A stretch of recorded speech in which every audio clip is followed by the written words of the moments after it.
നന്നായി, ഏതായാലും നമ്മൾ തമ്മിൽ പരിചയപ്പെടാൻ സാധിച്ചല്ലോ. ചെറുപ്പത്തിൽ ഞാൻ കുറെ നാൾ ഡാൻസ് പഠിച്ചതാ, പിന്നെ മുടങ്ങി. കണ്ടിന്യൂ ചെയ്യണമെന്നുണ്ടായിരുന്നു.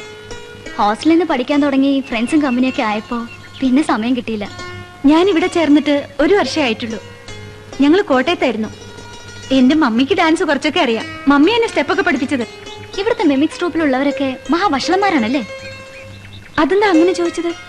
ഒരു സാബു ഉണ്ടല്ലോ, ബോറൻ. ഞാൻ വന്ന ഫസ്റ്റ് ഡേ തന്നെ തുടങ്ങി വായ്നോട്ടം. പിന്നെ ഒരു തരം ഷൈനിങ്ങും വളിച്ച ജോക്സും, ശബ്ദം മാറ്റി വീട്ടിലേക്ക് ഫോൺ ചെയ്യലും. ശല്യമായപ്പോ ഞാൻ എന്റെ ബ്രദേഴ്സിനോട് പറഞ്ഞു. അയ്യോ, സാബു? ആ ഗ്രൂപ്പിലെ നല്ലവര് സാബു ഉണ്ണിയാ. സാബു LLB സ്റ്റുഡന്റാ. പിന്നൊരു ജിമ്മിയുണ്ട്, പുള്ളി ആളൊരു വിളഞ്ഞ വിത്താ. സന്ധ്യ ബ്രദേഴ്സിനോട് പറയേണ്ടിയില്ലായിരുന്നു. സാബുവിന് സന്ധ്യയോടെന്താ ഇഷ്ടം തോന്നി കാണും. പിന്നെ ഇഷ്ടം, എനിക്കങ്ങ് ദേഷ്യം വന്നു. ലതയാണെങ്കിലും പറഞ്ഞു പോകും. അത്രയ്ക്ക് വൃത്തിയോടെയുള്ള ഫോണിലൂടെ പറഞ്ഞത്. ഞാനും വിട്ടില്ല, നല്ലത് കൊടുത്തിട്ടുണ്ട്. അതെ, എനിക്കിട്ട് 2 കിട്ടി, അതിന് തിരിച്ചു കൊടുത്തിട്ടുണ്ട്. അവളിപ്പോ ചേട്ടന്മാർക്ക് ചൂട് പിടിച്ചു കൊടുക്കുന്നുണ്ടാവും. ഹോ, ഇങ്ങനെയൊക്കെ സംഭവിച്ചത് എനിക്കറിയില്ലായിരുന്നു. മിക്കവാറും എല്ലാ പ്രേമത്തിന്റെ ആരംഭം ഇങ്ങനെയൊക്കെ ആയിരിക്കും. പിന്നെ നമ്മുടേതില് വില്ലന്മാരൊന്നും ഇല്ലായിരുന്നോണ്ട് സ്റ്റാർട്ടിംഗ് ട്രബിൾ ഒന്നും ഉണ്ടായിരുന്നില്ല. Everything was smooth for us, അല്ലേ? ആദ്യം അവർ നിന്നെ തല്ലി, നമ്മൾ അവരെ തിരിച്ചു തല്ലി. ഇപ്പൊ സംഭവം ഡ്രോ. പക്ഷെ ബോൾ ഇപ്പോഴും കോർട്ടിന് പുറത്താണ്. ബോളോ? ബോൾ മീൻസ് സന്ധ്യ. ഇനിയിപ്പൊ നിന്നെ കുറിച്ച് ഓർക്കാൻ സന്ധ്യക്ക് ഒരുപാട് കാര്യങ്ങളുണ്ട്. പിന്നെ ലതയുടെ അഭിപ്രായം കൂടെ കേട്ടപ്പോ സന്ധ്യക്ക് റീതിങ്ക് ചെയ്യാൻ ഒരു അവസരം കൂടി കിട്ടി. അളിയ, മനസ്സിന് ഇഷ്ടപ്പെട്ട ഒരു പെണ്ണിനെ സ്വന്തമാക്കാൻ വേണ്ടി ഒരു അല്പം ശരീരപീഡനം ഏൽക്കുന്നതിൽ എനിക്ക് സന്തോഷമേ ഉള്ളൂ. എടോ ലതേ, ഇനി എല്ലാം തന്റെ ഇരിക്കുന്നത്. സാബു പറയാതെ തന്നെ ഞാൻ നല്ല ഇൻട്രൊഡക്ഷനാ കൊടുത്തിരിക്കുന്നത്. പിന്നെ ഇതിനൊക്കെ ചെലവ് ചെയ്യണം. പറഞ്ഞു വരുമ്പോ ഇതൊരു ബ്രോക്കർ പണിയാ. എന്താ വേണ്ടെന്ന് വെച്ചാ പറഞ്ഞു. തനിക്ക് വേണ്ടത് കുറെ ഐസ്ക്രീം അല്ലേ? എത്ര വേണമെങ്കിലും വാങ്ങിച്ചു തരാം. സന്ധ്യ, സന്ധ്യ പ്ലീസ്. ഞാൻ സന്ധ്യ ശല്യം ചെയ്യാൻ വന്നതല്ലേ.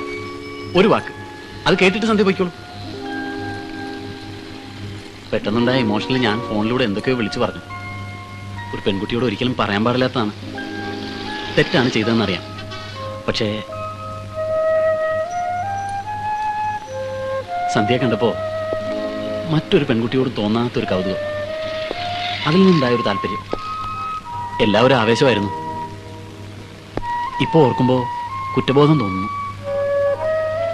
ഞാൻ ഇനി ഒരിക്കലും സന്ധ്യ ശല്യം ചെയ്യാൻ വരില്ല.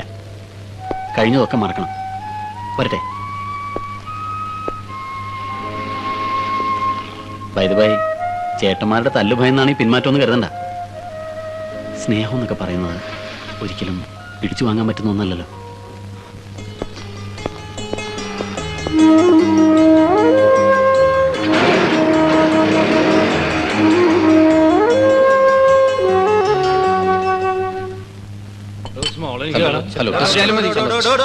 പ്രോഗ്രാം തുടങ്ങേണ്ട സമയമായി. ആൾക്കാർ ബഹളം കൂട്ടിക്കൊണ്ടിരിക്കുക. താൻ എന്തോട് തലയിൽ തുരുട്ടിക്കൊണ്ടിരിക്കുന്നത്?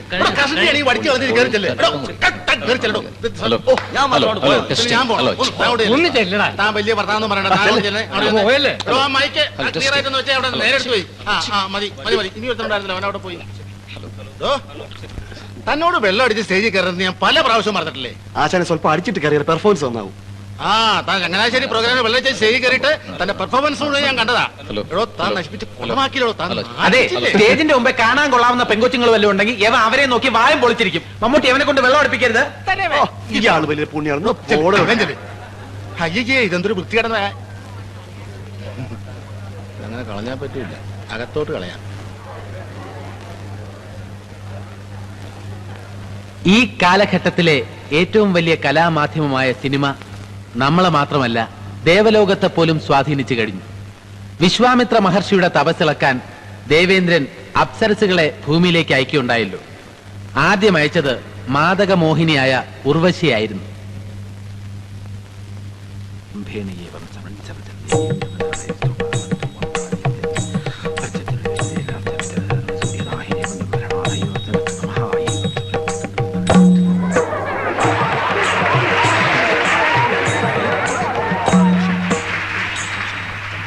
കരിങ്കലാമോ?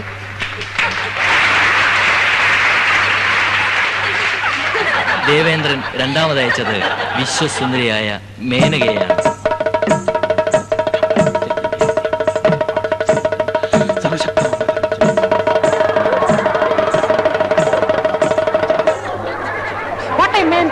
Is a dead body.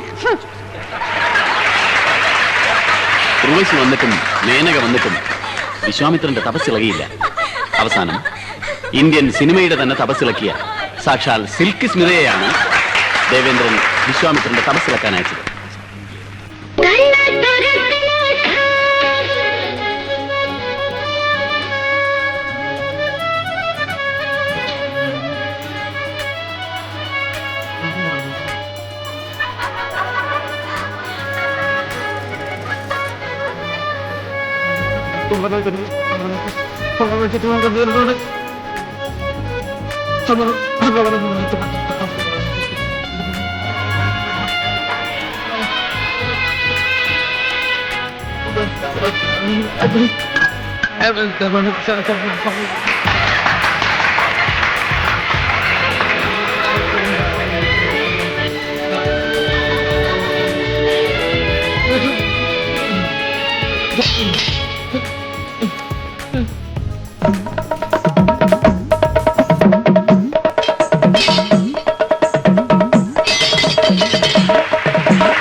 അടുത്ത ഇനം മലയാള സിനിമയിലെ സൂപ്പർ താരമായ മമ്മൂട്ടിയുടെ ശബ്ദവും ഭാവവും ശ്രദ്ധിക്കുക.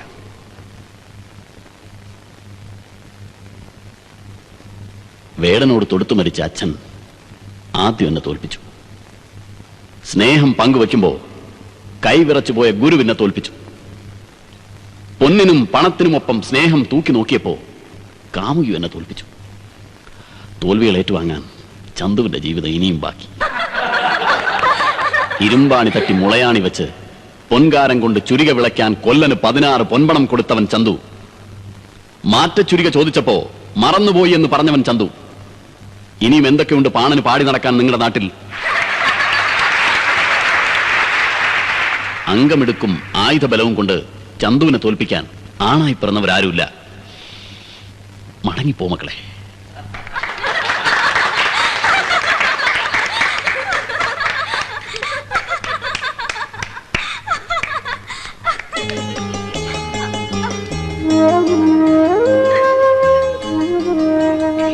ഇനി നമുക്ക് പൂരപ്പറമ്പിലേക്ക് ഒന്ന് കടന്നു ചെല്ലാം.